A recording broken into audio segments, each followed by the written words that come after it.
فلا مضل له ومن يضلل فلا هادي له أشهد أن لا إله إلا الله وحده لا شريك له وأشهد أن محمدا عبده ورسوله لا نبي بعده اللهم صل وسلم على سيدنا محمد وعلى آل سيدنا محمد. Jamaah sholat subuh Masjid Baitul Mu'min yang dirahmati Allah Subhanahu wa taala. Alhamdulillah, pada pagi hari ini kita bisa menunaikan sholat subuh berjamaah di masjid yang kita cintai ini dalam keadaan sehat walafiat. Syukur alhamdulillah juga kita ucapkan pada Allah SWT karena kita masih diberikan waktu, diberikan kesempatan untuk bisa ketemu dengan bulan suci Ramadan ini. Karena salah satu nikmatnya umat Islam ini, umatnya Nabi Muhammad itu diberikan keistimewaan bulan Ramadan itu. Kalau umat-umat terdahulu usianya panjang-panjang, bisa sampai ratusan tahun, ya, mereka bisa beribadah banyak gitu ya. Tapi usia umatnya Nabi Muhammad rata-rata umur 60-an. Tapi diberikan nikmat berupa satu bulan yang luar biasa, bulan Ramadan, yang dimana ketika kita beribadah di dalam bulan suci Ramadan, pahalanya dilipat gandakan sehingga bisa menyamai ibadahnya mereka umat-umat yang umurnya panjang-panjang tadi. Salawat dan salam semoga senantiasa tercurahkan kepada junjungan kita Nabi besar Muhammad sallallahu alaihi wasallam beserta keluarga beliau, sahabat, tabi'in, tabi'ut tabi'in, dan orang-orang yang senantiasa menjalankan sunnahnya sampai yaumil akhir. Ibu bapak sekalian dirahmati Allah Subhanahu wa taala, akhir-akhir ini kita lihat di berita bahkan di medsos banyak bencana banjir. Ya, nggak jauh-jauh Pasuruan banyak. Kemarin di Rejoso ada banjir, Winongan banjir, di Minggir banjir, di mana lagi beberapa tempat banjir. Di beberapa tempat lain di wilayah di Indonesia juga banyak juga jembatan putus, sekarang banjir dan seterusnya. Ibu bapak sekalian, itu bukan tanpa sebab. Jadi sebagian besar karena sedimentasi di sungai itu sudah terlalu cepat, sehingga sungai tidak lagi mampu menampung debit air yang banyak. Kenapa sedimentasinya terlalu cepat? Karena di daerah atas-atas itu sudah pohon-pohon itu sudah banyak yang ditebang. Untuk apa pohon-pohon ditebang? Banyak. Salah satunya karena jumlah manusia ini semakin banyak. Ya. Nah, jumlah manusia semakin banyak pasti butuh makan, butuh papan, butuh sandang. Ini kebutuhan pokok ataupun primer manusia. Jadi pangan, papan, dan sandang. Pangan itu, nah sekarang kalau di atas-atas sana pohon ditebangi untuk apa? Dipakai untuk lahan-lahan pertanian, nanam sayur, nanam kentang, nanam apa ini? Ya sayur-sayuran begitu kan. Kita tahu akar sayuran tidak cukup kuat untuk bisa menahan erosi ketika terjadi hujan. Beda dengan akar pohon-pohon yang besar. Ya. Pangan. Kemudian sandang. Nah, sandang karena apa namanya pakaian kita kan juga terbuat dari apa? Dari kapas. Banyak lahan-lahan pertanian yang ini juga diakhiri ditanami kapas supaya. Kemudian juga untuk papan, ya. Rumah kita ya banyak dari kayu-kayu, ya. Apalagi Kalimantan, termasuk di daerah di luar Jawa juga begitu. Sekarang hutan-hutan kita juga banyak yang terbabat habis. Kenapa? Karena ada alih fungsi lahan. Nah, alih fungsi lahan itu yang awalnya hutan tropis begitu dengan banyak keanekaragaman hayati. Di situ ada flora fauna yang luar biasa. Kalau kita tahu dulu Indonesia punya banyak berbagai macam aneka burung gitu kan, hewan dan satwa dan seterusnya. Itu sekarang menjadi punah, menjadi langka karena dialih fungsi lahan menjadi apa? Menjadi lahan-lahan kelapa sawit. Loh kok kelapa sawit? Iya, jenengan goreng tiap hari pakai minyak, itu minyak dari mana? Kelapa sawit. Jenengan mandi pakai sabun, sabunnya dari mana? Dari kelapa sawit. Jenengan makan roti ada mentega, ada margarin, itu dari mana? Dari kelapa sawit. Nyon sewu, ibu-ibu yang sering lipstikan, nah, lipstiknya dari mana? Dari minyaknya sawit. Nah, jadi artinya sih kebutuhan manusia menyebabkan alam ini menjadi rusak. Ini sunatullah. Sunatullah. Artinya manusia semakin banyak di muka bumi ini juga akhirnya menjadikan kerusakan. Termasuk teknologi yang kita kita gunakan pada saat ini pun juga begitu. Oke, kenapa pohon-pohon ini menjadi penting bagi kita, kehidupan manusia di muka bumi ini? Bapak Ibu sekalian tahu, kalau dulu kita waktu SMP atau SD ya, ada pelajaran mengenai fotosintesis, nggih. Masih ingat nggih? Ini saya masalah agama mungkin Ustaz Fuad yang akan bicara, saat beliau ini akan bicara. Saya coba untuk bicara dengan perspektif yang lain. Fotosintesis itu ya dilakukan oleh tanaman, itu menggunakan apa? Tanaman itu menyerap air dari tanah dan mineral, gitu kan? Dibawa ke dapurnya tanaman oleh namanya pembuluh namanya silem. Kalau dulu masih ingat, ke dapurnya tanaman itu di mana? Di daun. Nah, jadi daun itu kayak kita punya rumah, itu ada dapurnya, itu ya daun itu. Bersama dengan apa? Air mineral tadi diserap, dibawa oleh silem ke daun, kemudian ditambah dengan karbon dioksida, CO2, masuk lewat stomata. Stomata itu mulut daun, letaknya di bawah daun sini.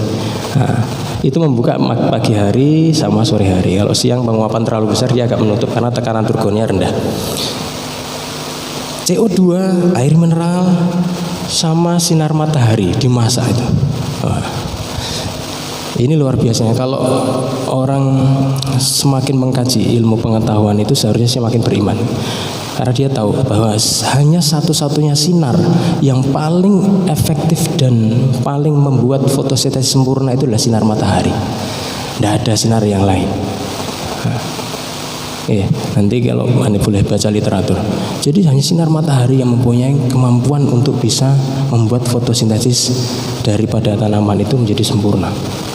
Apa yang dihasilkan dari fotosintesis itu adalah oksigen dan juga glukosa.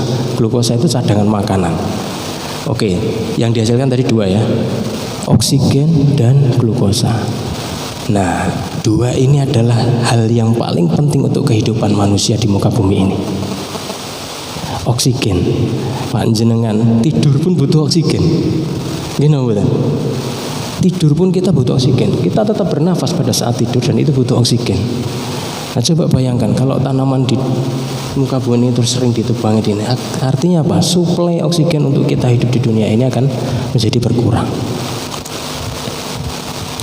Fotosintesis terjadi siang hari. Jadi kalau jenengan siang hari di bawah pohon itu kan enaknya seger, oksigennya banyak.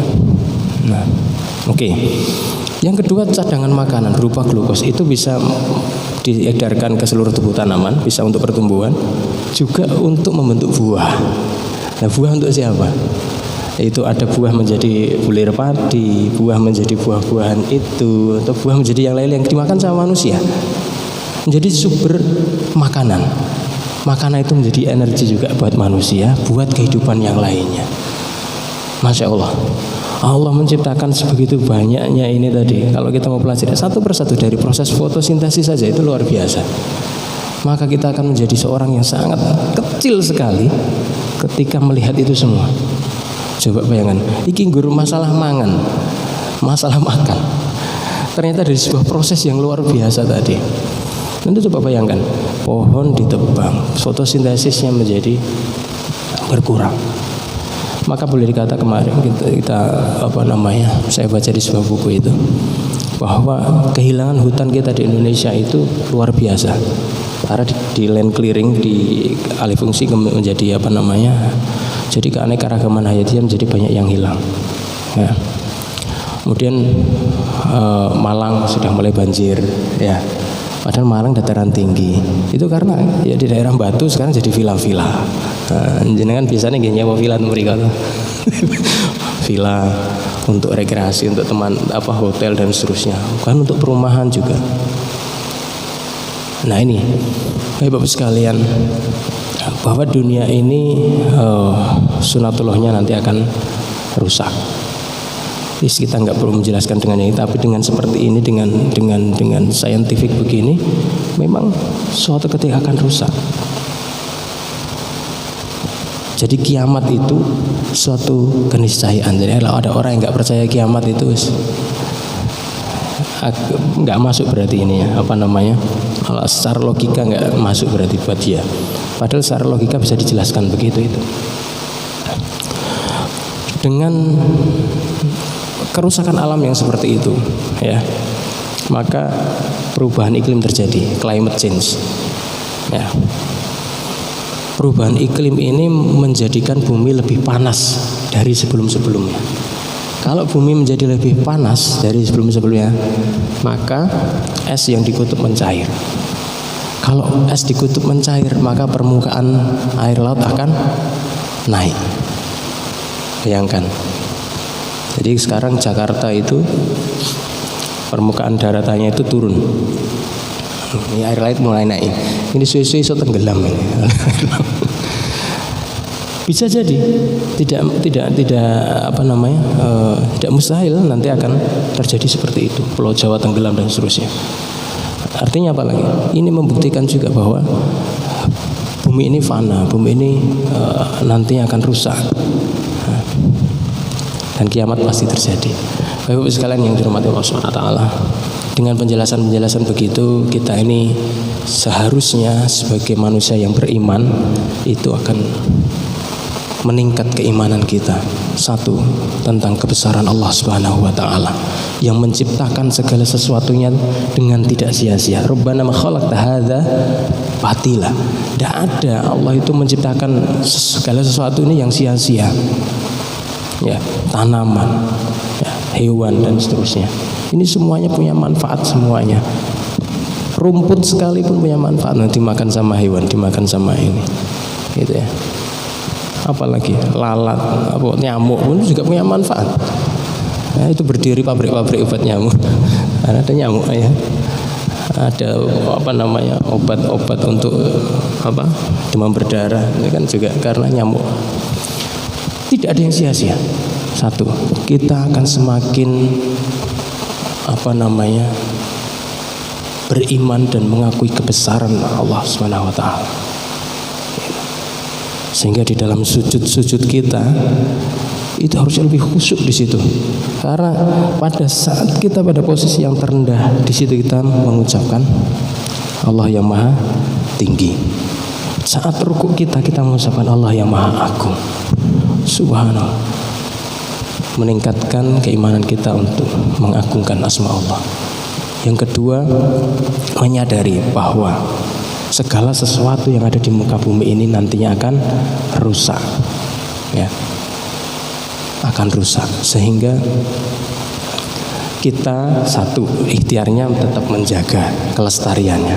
Tapi yang kedua, dengan menyadari itu, maka kita lebih banyak beramal ketika kita masih hidup.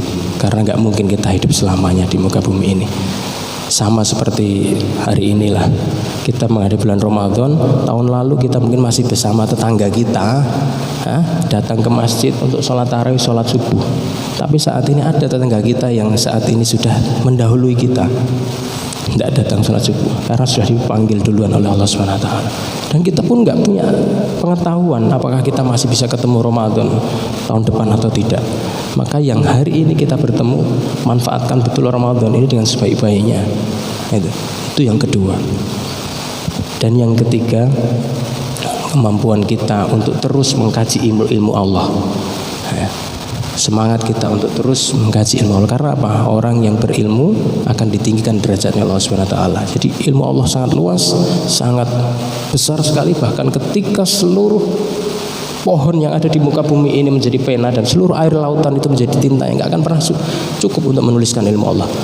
Maka sebagai manusia kita perlu terus belajar, ya, mengkaji ilmu Allah yang ada di muka bumi ini untuk meningkatkan kemampuan kita, ilmu kita, dan Allah akan meninggikan derajat kita. karena ilmu yang kita miliki. Itu Bapak Ibu sekalian dirahmati Allah Subhanahu wa taala, sedikit ulasan yang mungkin berbeda dengan yang lainnya. Mungkin biasanya kita mengkaji tentang puasa dan seterusnya. Nanti besok-besok kita mengkaji tentang yang lainnya, kita mengkaji tentang ilmu pengetahuan. Jadi agar pengetahuan kita juga semakin luas, wawasan kita semakin luas terkait dengan alam yang kita tinggali ini. Mudah-mudahan ini bisa memberikan manfaat kepada kita semuanya, meningkatkan keimanan kita dan menambah semangat kita untuk terus belajar, terus menuntut ilmu, dan mudah-mudahan Allah memberikan kelancaran dan kemudahan kita dalam menjalankan ibadah puasa dalam bulan suci Ramadan ini dengan sebaik-baiknya, dan kita mendapatkan derajat takwa seperti apa yang kita cita-citakan. Baik, itu mungkin yang bisa saya sampaikan untuk kultum pada subuh ini. Mudah-mudahan bisa berikan manfaat. Aku lupa lihada, astagfirullahaladzim. Assalamualaikum warahmatullahi wabarakatuh.